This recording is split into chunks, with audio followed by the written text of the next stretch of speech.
everybody and welcome to today's tutorial. Today's tutorial is on how to make yourself sick.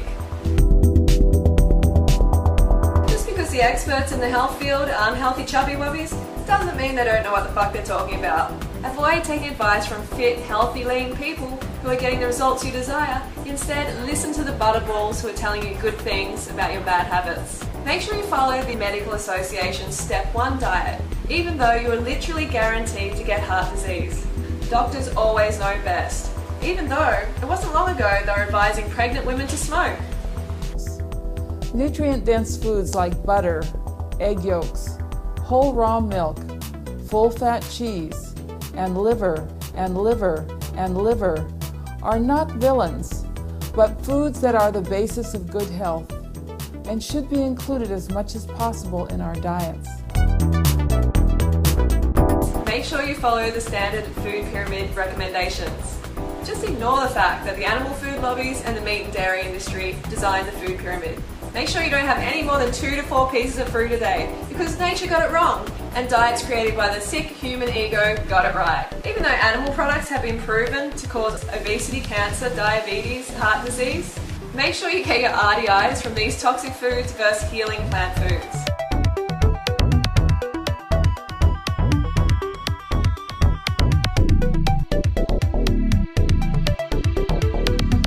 Even though diet is the only cure for heart disease, make sure you piss your money down the drain and give it to smack dealers. Pharmaceutical companies. Pharmaceutical companies that aim is to keep you on the diet that caused the disease in the very first place. The fact that similar drugs are racked up in backyard snack shacks shouldn't concern you. These are special. Just ignore the fact that these drugs are designed to slowly poison you and the rest of the population through exposure to toxic chemicals, heavy metals, and hormone-disrupting molecules and nerve toxins. Get on one of the most popular drugs out there, warfarin.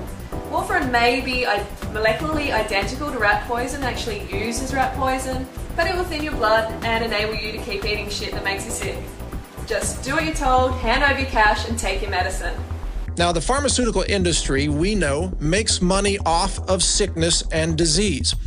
If you're not suffering from a degenerative health condition, then they're not making money. So it's in their interest to make sure that you stay sick. Ain't cure that, because ain't no money in the cure. The money's in the medicine. That's how you get paid on the comeback. That's how a drug dealer makes his money on the comeback.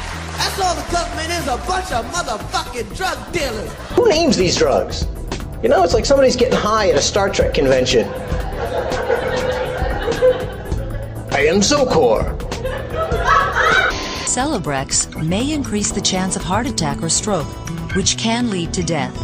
When taking Abilify, call your doctor if you have high fever, stiff muscles, and confusion, as these may be signs of a life-threatening reaction. In extreme cases, this can lead to coma or death. Coma or death. Death. Nah, the government's like this. The government, they don't want you to use your drugs, they want you to use their drugs.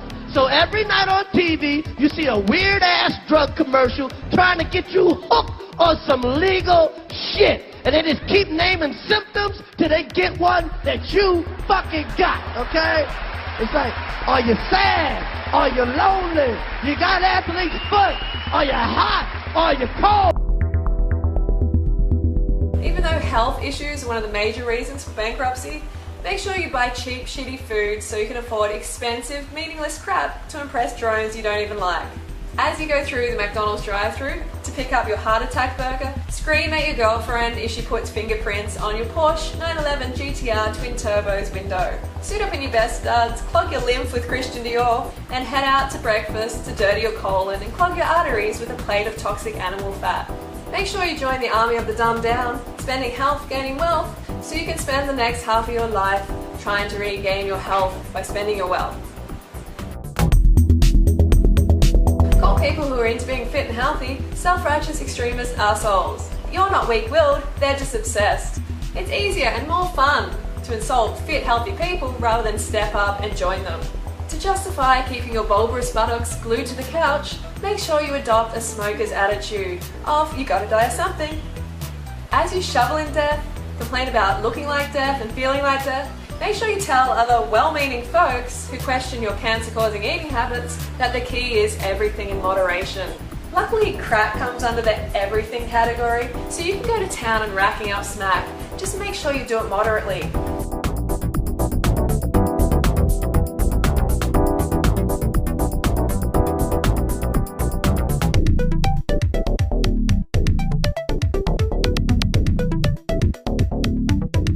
My father died of cancer. My stepfather died of heart disease. My mother has severe osteoporosis. My sister-in-law is diabetic.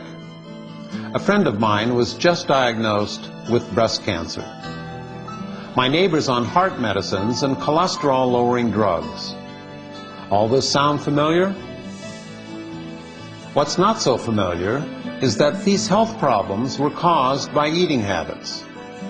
In fact, eating is the biggest cause of disease, disabilities, and death in the U.S. today.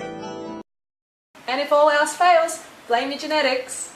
Okay, thank you for watching my tutorial. Make sure you tune in next week.